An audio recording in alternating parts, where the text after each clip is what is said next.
Hi, it's me again with Corel Tips and Tricks. Kind of a cool pattern, background, random pattern, seamless. And if you'll take a screenshot of that right there, all you need is 7 lines. And it doesn't matter what size you make it. I'm going to Control D, holding down the control button, and then I'm just going to Control D. And if you forget to count how many are, you can select, and I've got 9. So I only need 7. So I'm going to group these together. You can see 7 objects. I'm going to group them together and hit P. I'm going to Control D and I'm going to rotate it 60 degrees. Then I'm going to Control D again and it automatically puts it back at 60 degrees.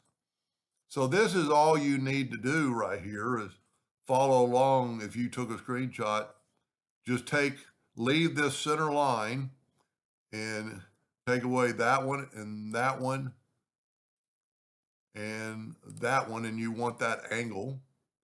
And then do the exact same thing on the other side. You're just taking away 3 lines. On this, you're just going to make this even with this line. So we're just going to take away that and that, leaving the center line. So you have that. Now we want to take away that line and that line. Whoop, went too far. And if you will group this together, you'll be a lot better off. Control G. And then you can use any color you want on the Smart Fill tool. I'm going to let's make the bottom one gray again. And while we're here, I can select them both and weld them, and welding got rid of that line. Matter of fact, you could delete that line now that I think about it. Why don't we just do that? It would make life a little simpler. Just go ahead and delete that line and that line and that line. I didn't even think about that. So then you fill that in, you don't have to weld anything, get another color. Let's make it red and put it there. And let's get another color and make it black and put it there. Now, because I don't know why that does that sometimes. Because we group this together, I can just move this out of the way. Matter of fact, I'll move both of them way out of the way. And group this together, Control G. You make it a little bit smaller. Doesn't matter what size you make it. We're going to hit the plus key on the keyboard, and I'm going to grab that node right there and have it snap right there. Then I'm going to hit the plus key, and I'm just going to put it right there. And because you hit it on the first time, now I can go Control D as many times as I want. Now I'd go ahead and group those together and then Control D and move this down. And if you get on the first try, you can Control D as many as you want.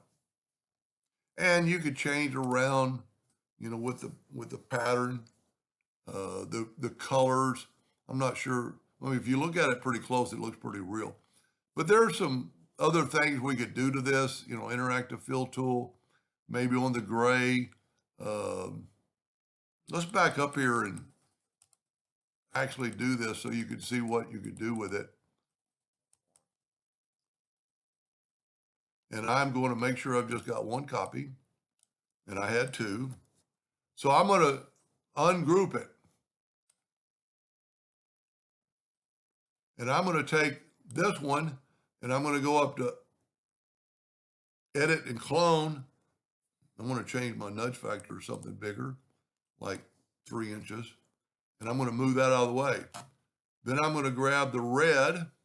This is a lot easier now that there are not 2 parts. And I'm going to clone it. And then I'm going to get the black. I'm going to go up to Edit and clone it and move it over. Now this is our control curve.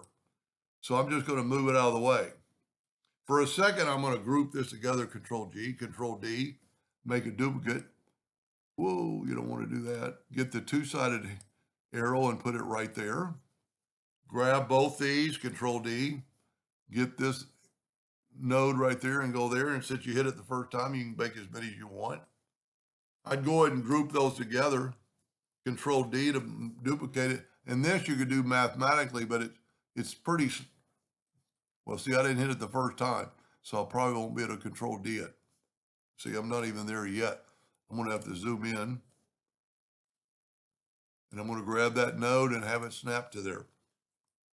Control D. Well, you know what? I'm going to delete that Control D, and I'm going to go ahead and group this together, and then Control D.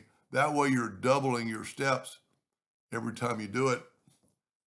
I had it right, and then I moved my mouse, but it worked. Now, let's group all these together for a second and hit P. Put it in the center of the page. But then let's go to Object, Group, and Ungroup All, and watch the magic happen with the clone. Let's say we want that gray to be a little darker or a different color. I don't think green would be the best choice, or even purple, and not even orange. How about you? How about yellow? No. How about blue? Not really, but we can change the red to a light blue. We can change the black to a purple, and you get total different looks. Not really as good as I think the colored ones I had, like right there. But you know what we could try? I'm not 100% sure it'll work, but we could take this one and go Interactive Fill Tool and put black on both ends. Well, that even looks pretty cool right there, but let's put black on both ends. And then let's put that light gray in the middle. Look at that. Look how it changed everything. And you could do that with anything. Let's do the red.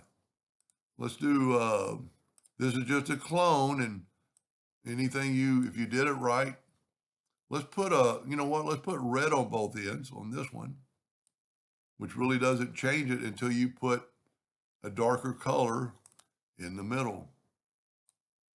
That's pretty spooky looking. Pretty nice. Now I've got lines between there, so I should have nudged them a little bit. You can't see them, but when you nudge out. But that looks pretty cool. Let's change the black up a little bit. We'll get the Interactive Fill Tool, go across it. And you know what? Let's put a light color on both ends and put a black in the middle. Well, that's kind of like what we did for the red. So it's, you know, it kind of makes it look like a silver bolt. And once you've had this, you could go back to the red and put another red to bring out some more red and still have that black on the edges. That's pretty spooky looking. Anyway, and as always, if you want to get rid of your clone, you've got to select everything and go up to Object and break the 363 objects away. And then you can delete your clone and it won't delete it. Because if you haven't done that, you know, this totally changed the look of it. Anyway, I hope that helped, gave you an idea or two, and thank you for watching.